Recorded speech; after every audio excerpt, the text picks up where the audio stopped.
Learn C. Hopefully you had fun with the first exercise. Now one, number 2.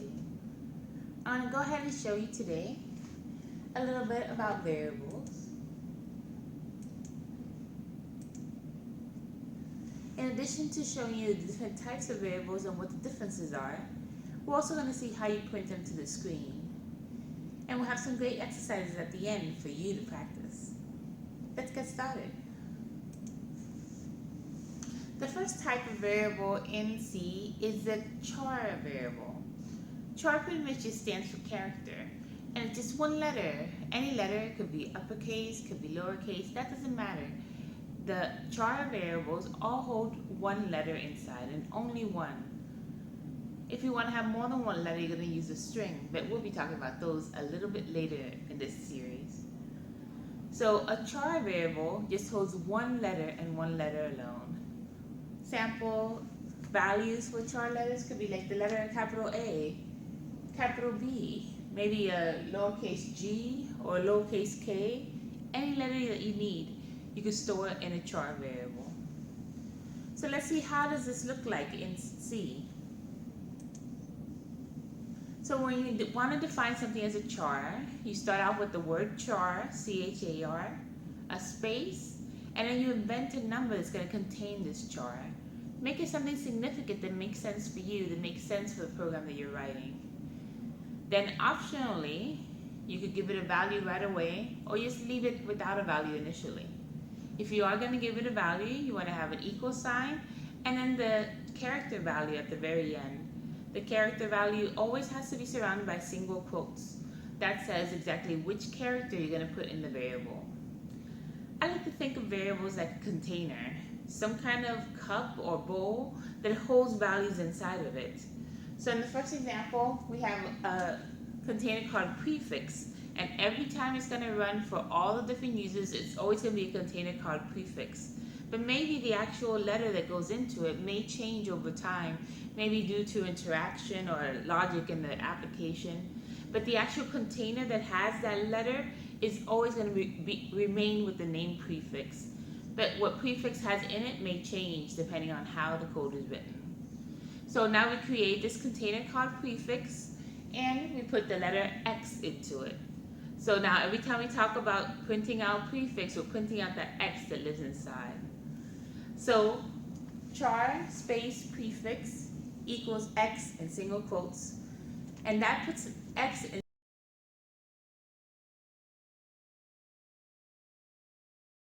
those out, or the compiler will tell you. Let's do a couple more examples. Char letter.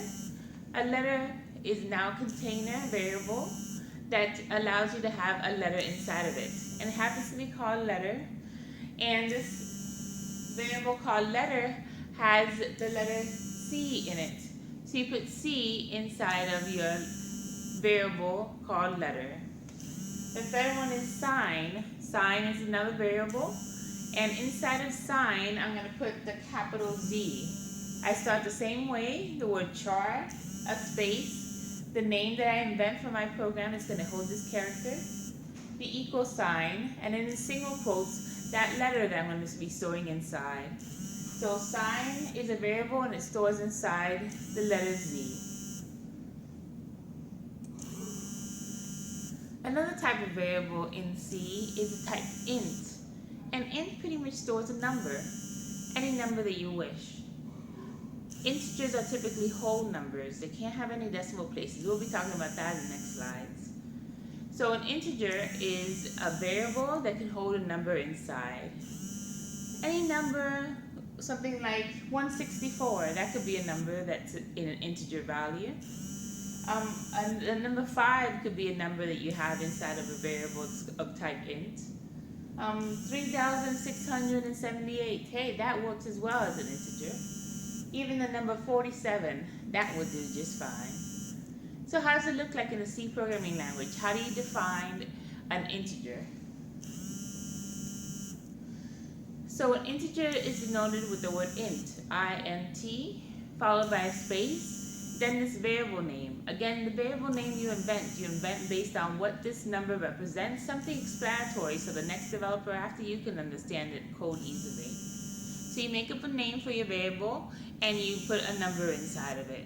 So first int space the name that you invent space equals and the number at the end. It's optional to have that number assigned when you declare in the same line. So if you just put int space and variable name with semicolon, that's good enough as well. So let's look at some examples where we do define a new variable and we put values inside. The first one is age. I start off with int space a new variable called age, and inside of that variable I put the age 29 again. So we have age with the value 29 in it. Let's look at another example. Int purchases. So purchases is a variable, and this variable can only have integers in it. And the integer that we're going to put into the purchases is 67. So the user has 67 purchases. And that's a good name. The actual name of the variable explains what this number means. I have another example. Int count. So we have a variable called count. And count is going to hold a number inside of it. So now count is going to be equal to 100. So we put the number 100 inside of count, and we declare it as an integer. And from this point forward, anytime we want to see what the count is, we just look at count and we know what number is inside. So these are 3 examples of declaring integers for our application. Let's see what other types there are. Next one is float. Float just means that it's a number that has decimal places. As simple as that. There are more than one number that has decimal places, so I need to specify that the float is something that only has 6 digits of precision. There really is only 4 different bytes that are allocated for each float, so it can only have precision up to 6 decimal places. So if you have a really huge number, you may not want to use float. I'll talk more about that in just a little bit. So a float number, it could be any decimal place at all. Let's see, just one decimal place will suffice, like 5.5. 5.5 is not a whole number. It has a decimal value, that 0.5 part. So it can't be an int. So the next one up is float. So you can say a float value has 5.5 in it. Another example is 3,678.45. So this number can also be a float. Let's see another example. 47.235678. You see that there's 6 digits after the decimal place. And that 6 digit is the maximum number of digits we could have after the decimal place. So as long as the 6 digits or less after the decimal place, you want to put inside of a float value. So let's see some examples of how we do float values in C. The first thing we do is that we use the word float, followed by a space, and then we make up any variable name that we want. Try to make it descriptive so it auto-documents. So we have float, weight. So we have a new variable called weight that we invented, the name weight for this application. There's some kind of weight involved. So we invent a brand new word, weight, as a variable, and we say it's of type float. So we know whatever's inside is going to have some kind of decimal place in it. So we say the weight is 29.568. So inside of that variable weight, it puts in that 29.568 value inside that variable. Now I do want to clarify at this point that you could have whole numbers inside of floats as well. The only thing is that it stores it with a .0. So if I want to store the number 5 inside of my weight value, it would actually look like 5.0. But I'm still storing that same value. 5.0 is equivalent to 5. So a float will store whole numbers with 0.0 or store numbers that have decimal places as well. Let's look at another example where you want to do both of those things, and that would be in price. Sometimes you have a price that's $10.00, so it's 10.00. And so you can store that value inside of a float. It has decimal places, and you can put it into the float itself. So in this case, we start with the word float, followed by the variable name that we invented. We invented a variable called price. And inside of that price, we're going to go ahead and put 67.49. So 67.49 is the value of the price variable. And so we have the variable price with 67.49 inside of it. Let's see another example. Float latitude. float latitude. Now we invented a brand new variable called latitude. It's still float because we have the word float in the front. And we're going to put a number into it. What number do we want to put into it? So the latitude that we're looking at is 56.977905. Now this number is still okay because the number of digits after the decimal places is 6, and that fits inside of a float. So we have a new float variable called latitude, and we have this long number, 56.97, so on and so on, inside of this variable called latitude. So now we see a float value. Let's look at some more. The next one I want to show you is double. Double is quite interesting because it's very similar to float, except it can hold a whole lot more digits. So we have a precision of up to 14 digits, meaning you can have 14 digits after the actual decimal place. They're not all required. We could put a .0 after the decimal place that can hold numbers 10.0, or we can have a super long number 10.4762589, and that would all be a long number that's a double. So a double can hold up to 14 digits after the decimal place or less, and it will allow you to have 0 as a decimal place as well. So here's our double value. Here's some examples. So yes, we have 14 digits, but you could still have something as short as 5.5 inside of our double. We could also have numbers like 3678.45. That's a value for a double as well. And this one, 47235,678. That's also a good number for double. And I'm able to have longer.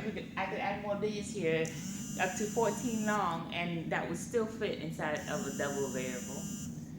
So let's go ahead and see how a double looks like in the C code. When you start with the double variable, you want to use the word double. That's the type. And then after double, you put a space and you invent the name of the variable. The name of the variable could be anything based on your application, what makes more sense. And then you put into it the double value. So let's see how it looks. Double space weight equals this long number. So now inside of my variable called weight, I say it's a type double, so I have enough space for all of the extra numbers. And I put in 29.568898305. That huge number all fits inside of a double. Keep in mind that although the float had 6 precision and this one has 14, the whole reason is because it actually allocates different memory on your machine. The float is only allocating 4 bytes on your machine, and that's the only space it has to store this number. The good old double here, it has 8 bytes to work with, and that's why I could hold all these extra digits. So let's look at another example. Double price. So now I have a variable called price. I say it's a type double, and it can still hold numbers in it that aren't that long, such as 67.49. That still fits inside of my price variable, even if it's type double. One more example. Double latitude equals 56977905579. Now it's a longer number, more precise, that we can store in the double. So you may ask yourself at this point, well, when do I really use the double versus the float? I mean, I'm not sure if it's going to go longer or not. Well, what happens is that many times these huge decimal places are the results of some mathematical calculation where you're maybe averaging several numbers, or you're doing some addition and subtraction, multiplication, and working with multiple decimal places that may increase as the arithmetic operations happen on them. So if you do have a large calculation of numbers that have to be precise, you want to then have the longest number possible to make sure that it's exactly precise as much as possible. So an example would be financial systems. If you were calculating money and you were using the float, what would happen is if you did wind up doing some arithmetic operation, getting an average, for example, and the result came out to a number that has 15 decimal places after the period, then what the float will do is say, hey, I only fit 6 of these numbers, so it's going to go to the 6th number, slice it right there, and throw away the rest. And so that number up to the 6 is going to go inside of your variable, because float only holds 6 numbers in the end of the decimal place.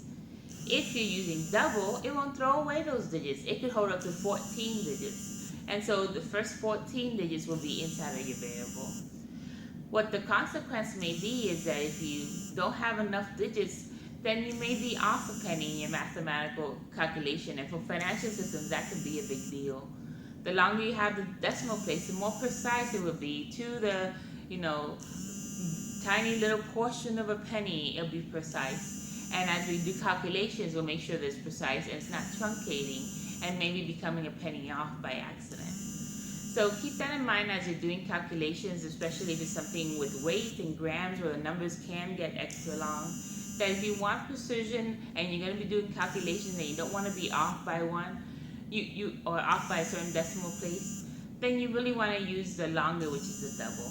The shorter one of 6 digits though may still be enough. For example, in the case of an online store where I have products, I don't really add the products together except to get the actual total value. But I always only have 2 decimal places at the end. For a shopping cart, for example, an online system, I'm always going to have 2 decimal places at the end, never anymore. So I don't need a double in that case. Just a float will do for my shopping cart. So when you have short decimal places, short number of digits after the decimal point, you're going to use a float. When you have a huge amount of digits after the decimal place, you're going to use a double. There's still a few more. I don't want to lose you. So another type is bool. And bool is something that's not quite one of the standard types, but I do want you to have knowledge about it. And a bool is a boolean. It pretty much says yes or no, in this case true or false. And what we do is, in order to use the boolean, there's an extra include that we have to put into the system. So we have to include stdbool.h. And I'll show you an example of how to include that. So in order to have a variable that's a boolean, we start off with the word bool, B-O-O-L, space, what we want to invent as the name of this boolean, and then put into it the value true or false in terms of a numeric value. 1 means true, so you put a 1 in if you want the boolean to be a true value, or you could have 0, which means false, to put a 0 in it when it's a false value.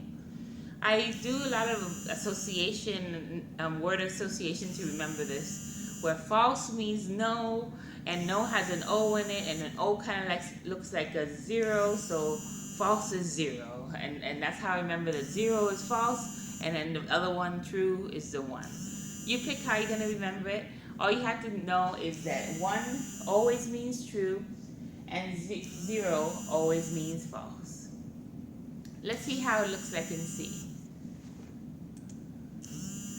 So we have a variable that we define by putting the word bool, followed by the name of the variable. Let's say we invent a brand new variable called done. And I'm going to put inside this variable a 0, meaning that false, we're not done. So a variable called done, and we put false in it. Here's another example, open. Bool space, invent a brand new variable named open. And we say, is this open, true or false? And it looks like open is a 1. 1 is true. So is it open? Yes, true. We have the value true in it. Another example is winner. Boolean is at the very beginning, B-O-O-L, bool, space, the word winner, which is the variable we're inventing. And then we want to say in it that the winner is true, that this is the winner. So inside the variable winner, we put in true, which is a 1. So winner equals 1, and we're putting the true in there. Now you may ask, it looks like 0s and 1s, why can't they just be ints? You could, but ints actually take up more bytes in memory. Bool is more streamlined. So if you're only going to have 0 and 1 values, check out the bool variable type.